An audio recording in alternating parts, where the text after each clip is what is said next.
안녕하십니까 여러분. 머니케어 뉴스 케어먼입니다. 주식시장에서 가장 싫어하는 것은 뭘까요? 바로 불확실성이라고 생각하시면 될 것 같습니다. 불확실성이라는 것들이 최근에 존재하는 분야가 뭐겠어요? 바로 2차전지 관련된 분야에서 자동차, 전기차 뭐 이쪽 관련된 부분에서 상당히 어떻게 돼요? 여러 가지 문제로 어쨌든 잘 성장을 하지 않고 있습니다. 물론 성장 과정에서 중간에 쉬어가는 것이면 틀림없을 것이다 라고 생각을 하고 있고요. 그러나 우리가 주식 투자하는 과정에선 올해 하반기를 보고 투자해야 되는 관점이니까 그쪽에서 불확실성이 존재하므로 그쪽 같은 경우는 포트폴리오를 좀 배제해 놓고 보시는 것이 훨씬 더 편하지 않을까. 최근에 인기가 많은 것들은 확실하게 좀 매출이 나오는 거라든지 기대감이 있는 것, 즉 익스펙테이션이 높은 거 이런 것들에 대해서만 우리가 수요가 좀 쏠리고 있다라고 좀 생각을 해보시면 좋을 것 같습니다. 그중 대표적인 것은 뭐 전력, 전선, 그다음에 뭐 화장품이라든지 방산 이쪽 관련된 쪽에서 상당히 수요가 많이 몰리고 있다라고 생각할 수가 있습니다. 올해 같은 경우는 미국 세를 좀 많이 보는 것 같아요. 자, 그러면서 좀 생각해 보면 그쪽에 대한 포트폴리오 가지고 계신 분들 같은 경우는 플레이를 잘 해 나가시면 좋을 것 같습니다. 그래도 보신다 하더라도 그쪽 같은 경우는 눌림이 많지 않습니다. 자, 오늘은 근데 ESS 관련돼서 이야기를 드릴 텐데요. ESS 같은 경우는 지금 2차전지 관련돼서 배터리 가격이 많이 하락을 했습니다. 자, 그래서 반대로 보면 ESS 저장 장치가는 상당히 좀 수요가 어차피 늘어날 판인데 가격도 내려간 관계로 많이 수요가 계속해서 증가하고 있다. 이런 소식이 들어오고 있어서 여러분들이 좀 참고로 좀 봐주셔야 될 것 같고요.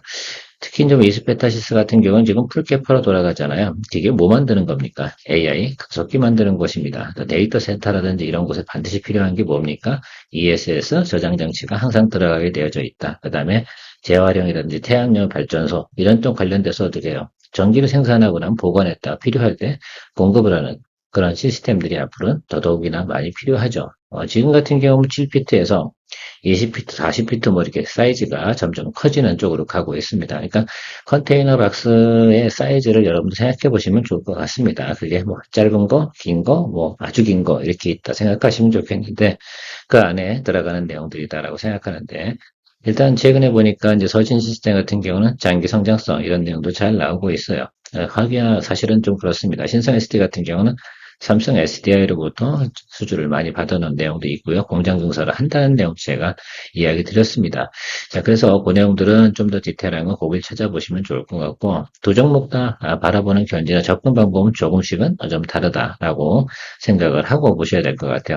너무 지나치게 단기적으로 봐야 되면 제가 볼 때는 재미가 없을 수도 있다. 그래도 낮은 구간이라든지 이런 내용들을 때 우리가 좀 매수해 놓고 공략할 포인트도 한번 체크해 볼 만하다라고 이야기 드리도록 하겠습니다. 한번 체크해 보면서 여러분들의 좋아요, 구독을 기다려 보도록 하겠습니다. 자, 서진 시스템 같은 경우는 하는 분야가 워낙 많습니다. 그래서 딱 이거야 라고 이야기 드리기가 상당히 어렵습니다. 보시다시피 하는 분야가 정말로 많습니다. 그래서 한쪽이 잘 나가냐, 뭐 이쪽과 그 엄청나게 매출이 변화가 오거나 그렇진 않은데, 최근에 보면 가장 성장성이 높은 것이 바로 ESS 저장 장치다. 나머지 것들은 대체적으로 그냥 선방을 하고 있다라고 좀 생각을 해주시면 좋을 것 같아요. 그래서 여러분들이 좀 시장을 좀 바라보는 과정에서 특히 이 회사 같은 경우는 여기가 1번이긴 한데요. 이 뒷단도 뭐 나름 다 그래도 양호하게 진행되고 있다. 그중에서 우리가 오늘 바라봐야 되는 건 이쪽이 성장성이 높아서 서진 시스템의 매출에 좀 기여를 좀 해 나갈 거다. 그래서 어떻게 보면 다른 것들이 그냥 기본적인 매출만 이렇게 나가고 한쪽 분야에서 성장성이 상당히 높다 한다고 그러면 꾸준하게 주가가 성장할 수 있는데 전체적으로 보면 뭐 반도체 장비가 나쁘겠습니까? 아니면 자동차 부품이 나쁘겠습니까? 모바일 관련된 건 기본적으로 늘 하고요. 통신 장비 같은 경우도 뭐 한때 또 바람이 불면 또 잘 돌아가겠죠. 그래서 이런 것들 여러분들 좀 생각해 보면서 동사는 좀 바라봐야 되는 것이다. 그래서 사실은 리포트 드리기가 상당히 어렵습니다. 자, 그러나 지금은 꾸준히 우성장에서 가고 있는 과정에서 매크로가 안 좋아서 주가가 하락을 했어요. 자, 그렇다 그러면 한 번 정도에 우리가 주가에 대한 트레이딩 부분을 한번 고민해 볼 수 있습니다. 그래서 요거 같은 경우는 어떻게 됩니까? 달리는 말에 올라타내는 개념하고 똑같아요. 그러다 보니까 여러분들이 좀 생각하실 때 기본적으로 나는 좀 트레이딩이 좀 되시는 분들이 접근해 보시면 좋을 것 같습니다. 전반기 같은 경우는 제가 주가가 높이 올라가고 있어서 여러분들한테 제가 이야기를 드리진 않았어요. 그래서 주가가 조정이 올 때쯤 이야기 드리고 싶어서 기다리고 있었는데 최근 뭐 상황이 2주 동안 상당히 조정을 받았습니다. 그대로 지수 조정 받을 동안 그대로 하락을 했죠. 좋으니까 올라간 것도 있지만, 또 시장에 따라서 많이 올라가면 또 조정을 받고 가는 것들이 주식 아니겠습니까? 자, 그런데 이 회사 같은 경우는 배터리 가격이 하락하면서 어떻게 돼요? 영업이익률이 크게 늘어났다라고 생각할 수 있고, 특히 이제 ESS 사업 부분이 꾸준하게 지금 성장하고 있는 모습, 올해 있잖아요. 1쿼터에 지금 지난해 1년치 매출을 다 기록을 했다라는 것들입니다. 이 부분이 상당히 크게 달라지고 있는 모습이고요. 앞으로 나타나는 것들은 올해 한 7천억 원 정도, 그러니까 1쿼터 때 2천억 정도 했는데 앞으로 2분기, 3분기, 4분기 가면 나머지 것도 나올 거고 2025년도도 1조 정도의 매출을 기대한다라는 것들이 나오고 있고요. 수익성이 상당히 좋아진 거죠. 왜냐하면 배터리 가격이 하락했으면 그걸 공급할 때도 어떻게 돼요? 상당히 마진이 좀 많이 남는다라고 생각해 볼 수가 있겠습니다. 자, 원가 부분이 많이 하락했다라고 생각할 수 있겠죠. 그러면 OPM이 좀 올라가도록 하겠죠. 뭐 그런 부분 생각해 보시면 좋을 것 같고요. 일단 베트남에다가 생산 거점을 확보해서 가격 경쟁력만큼은 확보했다라는 것들입니다. 지난해 같은 경우 서진 시스템이 이쪽 부분에서 공장을 증설하고 일하는 과정들이 생겼기 때문에 그 부분에 투자 비용이 상당히 많이 들어갔는데 이제부터 이제 성장하는 모습을 우리가 생각해 볼 수 있고요. 뉴스 기사 또 FM 가이드, 서진 시스템, 본인들의 나름 자료는 이런 식으로 얘기를 하고 있는 겁니다. 그래서 앞으로 이쪽 분야 같은 경우는요, 조 단위로 다 매출이 올라갈 겁니다. 라고 예상을 하고 있다고 합니다. 자, 이런 부분들 생각해보고 앞서 이야기가 드렸던 다른 기본 사업들은 꾸준하게 어떻게 돼요? 자기 자리를 유지한다고 한다 그러면 성장성은 어느 정도 확보하고 가는 내용으로 우리가 체크해 볼 수가 있겠습니다. 근데 ESS 시장 같은 경우는 감소할 만한 이유는 없어요, 사실은. 왜냐하면 새로운 인프라 시스템 아니겠습니까? 지금 뭐 HD 현대 일렉트릭이나 LX 일렉트릭 뭐 이런 데서도 주가가 잘 나가는 이유 중에 하나는 2027년까지는 새로운 이제 전력 시스템이 바뀌거나 에너지 시스템이 변화가 오는 거 아니겠습니까? 그럼 거기에 맞춰서 따라오는 것들이 대부분 이렇게 구성이 되어져 가는 그런 내용들로 우리가 생각을 해주시면 상당히 좋겠다. 자, 그래서 서진 시스템 같은 경우는 꾸준하게 올라오다 사실은 이렇게 움직이게 되면요. 이게 좀 수익성이 많지 않아요. 그러다 보니까 이게 트레이딩 하기가 상당히 좀 어려운데 차라리 이렇게 움직이는 게 훨씬 더 좋아요. 그래서 글쎄요. 제가 생각할 때는 그때 4월에서 5월 넘어갈 때는 장이 좀 안 좋아서 제가 여러분들한테 이야기 드리진 않았고 요 구간에 갖다 즐길 필요는 없었다라고 생각을 하고요. 요번에 좀 하락을 하는 이 구간에서 여러분들께서 좀 바라보시면 좋지 않을까라고 생각을 하고 있습니다. 자, 그래서 저는 이렇게 생각해요. 코스피 지수가 반등하는 그 자리부터 공략을 해주는 것을 사실 뭐 기술적으로 따져보면 이 종목 같은 경우는 여러분들께서 지금 정도부터 분할 매수 좀 해주시는 것이 괜찮지 않나라고 생각을 하고 있어요.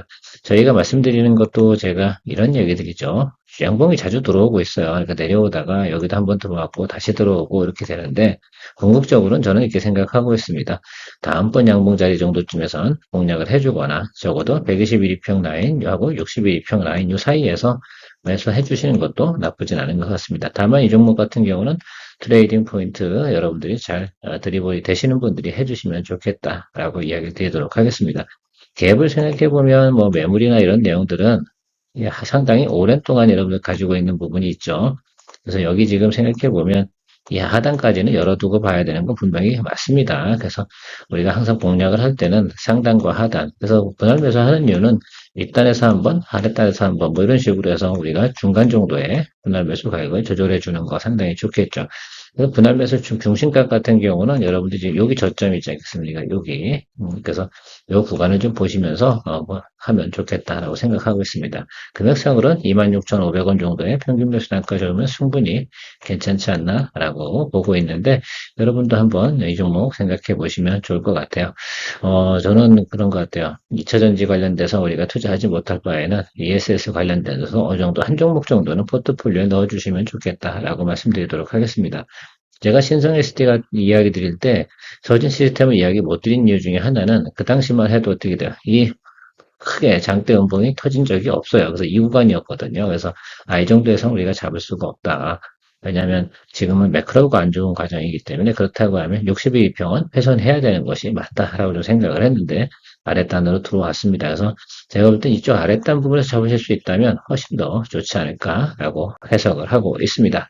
그래서 서진 시스템 같은 경우는 여러분 그런 식으로 좀 참고해서 보시면 좋을 것 같고 신성 ST 같은 경우는 제가 최근에 삼성 SDI 관련된 수주 잔고 소식에 대해서 이야기를 드렸습니다. 그것이 공장을 짓고 나서 납품을 진행하는 과정이 발생이 되는 그 속에서 매출이 인식되는 그 기간까지는 기다려야 되는데 좀 낮을 때 매수해서 어떻게 됩니까? 주가가 움직이는. 그런데 언제 움직일지는 아무도 모른다니까요. 그 수요가 들어오는 내용들에 대해서만큼은 우리가 알 수 있다고 그러면 제가 방송할 이유가 없다고 분명히 말씀드렸습니다. 그래서 여러분들께서 이 종목 같은 경우는 조금 천천히 매수하셔도 괜찮다고 제가 이야기 드린 것 같은데요. 그런 쪽으로 한번 접근해 보시면 좋을 것 같습니다. 일단 수주잔고가 이렇게 내렸다는 거죠. 과거에도 보면 이런 거죠. 제가 그때도 뭐 LS 일렉트릭 이야기 드릴 때 수주잔고가 엄청나게 많습니다. 근데 주가는 안 오르고 한 3개월, 4개월 가는 동안 다 도망가셨다니까. 그래서 이 종목 같은 경우는 신규 상장가가 26,000원이었습니다. 근데 이제 그 공모가죠. 근데 지금 그 공모가 이상으로 유지하는 종목들이 많지 않은데 바로 이 부분 때문에 그런 거죠. 자, 상장 이후보다 어떻게 해요? 수주 잔고량이 엄청나게 늘었습니다. 특별히 이제 이런 것들이죠. 배터리가 안에 들어가는 셀들이야 삼성 SDI가 당연히 만들어서 세팅을 하는 건데, 그 박스 있지 않습니까? 컨테이너 박스. 이 부분이 이제 사이즈가 여기 내용으로 보면 7비트에서 20비트 점점 이제 소형, 중형, 대형 뭐 이렇게 커지는 내용으로 갈 것이다라는 것들이죠. 그런 것들이 앞으로 크게 나타나는 것들이고 동사가 지금 변한 게 뭐냐면 EV 매출 여기 이 부분이 지난해 같은 경우에 컸다 여기 감소했는데 그걸 다 채워준 게 어디예요? 이게 바로 ESS 컨테이너 박스 이 부분에서 매출을 다 차지해 줬다. 그래서 동사 같은 경우는 주가가 크게 하락할 만한 사유가 없는 거죠. 그래서 EV 쪽에서 조금 매출 늘어나는 것만 조금 나와주고, 그다음에 ESS는 계속 성장하는 거. 어쨌든 중요한 건 우리가 봐야 되는 건 여러분들 ESS 관련돼서는 성장하고 있는 건 맞네. 이런 것들을 체크해 볼 수 있습니다. 그래서 여러분들 보실 때 요거는 조금 길게 보고 가셔야 되는 거라고 말씀드렸고, 저진 시스템 같은 경우는 트레이딩이 좀 강하신 분들이 해주시면 좋겠다라고 이야기 드리도록 하겠습니다. 동종목 같은 경우는 직전 1년 정도의 평균치를 외국인과 기관의 매수 가격들을 한번 체크해 보는 게 상당히 중요할 것 같습니다.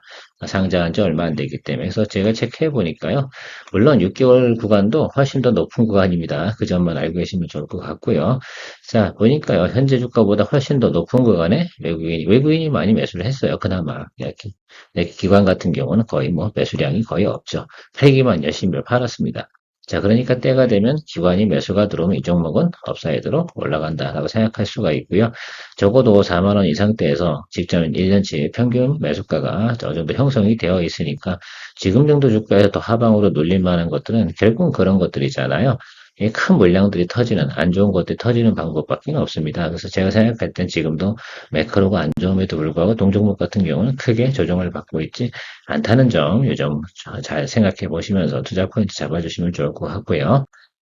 자, 우리가 항상 차트 보면서 이야기 드리는데, 자, 드디어 양봉이 제대로 들어왔죠. 중간에 걸친 건 이거 항상 무시한다라고 말씀드렸고, 여기 하나 들어왔습니다. 그래서 오늘 첫방 한 번 정도 초병 보내시는 거 괜찮다라고 저는 생각을 하고 있고요.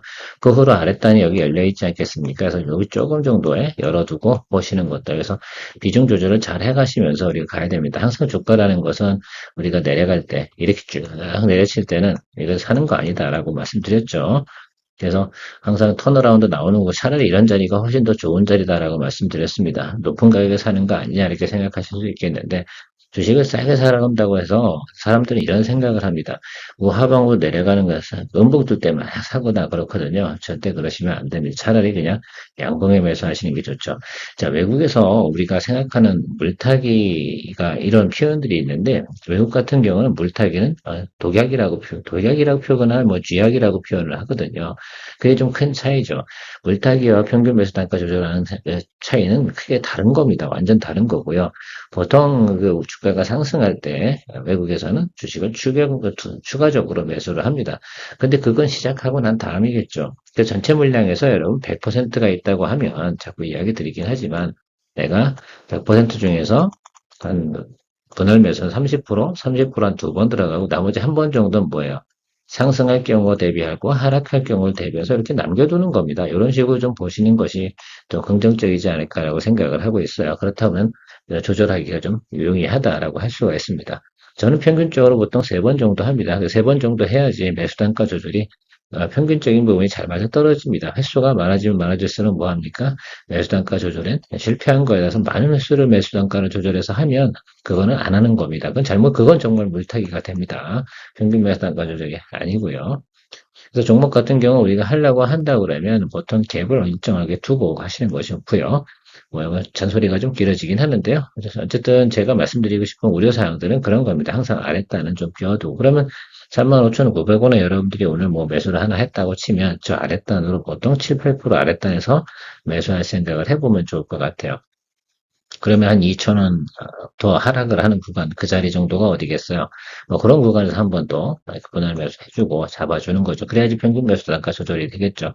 내용적으로 보면 이거는 3만 원짜리까지 열어두고 보시는 게 좋고요. 오늘 35,900원 정도 선에서 매수하고 싶어. 거기서도 좀 쪼개고 싶어. 내가 불량을. 그러면 10, 10, 10 이렇게 해도 괜찮죠. 그런 방식은 또 나름 괜찮을 것 같습니다. 그래서 그런 방식으로 접근해 보시는 게 좋을 것 같고요. 일단 제가 생각하는 것들은 시간을 좀 두고 가야 되는 종목이 바로 이 종목입니다. 수급이 쏠려 들어오는 것만 기다려주면 좋을 것 같고, 과거에 뉴스가 좋을 때도 이런 양 정도는 나와 있었으니까, 이때하고는 좀 차이가 있을 것 같고, 이 정도 수준은 충분히 우리가 바라보고 갈 수가 있겠다라고 이야기 드리도록 하겠습니다. 지난번에 그 신산 SD에 관련된 내용들은 한 번 더 이야기 드린 적이 있습니다. 그 점도 한번 지난 편도 한번 참조해 보시면서 생각해 보시면 좋을 것 같고요. 두 가지 다 접근하는 포인트는 서로 조금씩은 다를 수 있으나 대세적인 부분에서 ESS 쪽은 하향 산업은 아니다라는 점을 좀 생각해 주시고 2차전지 관련된 배터리 가격이 하락하면 하락할수록 나쁜 분야는 별로 없다라고 생각할 수가 있고요.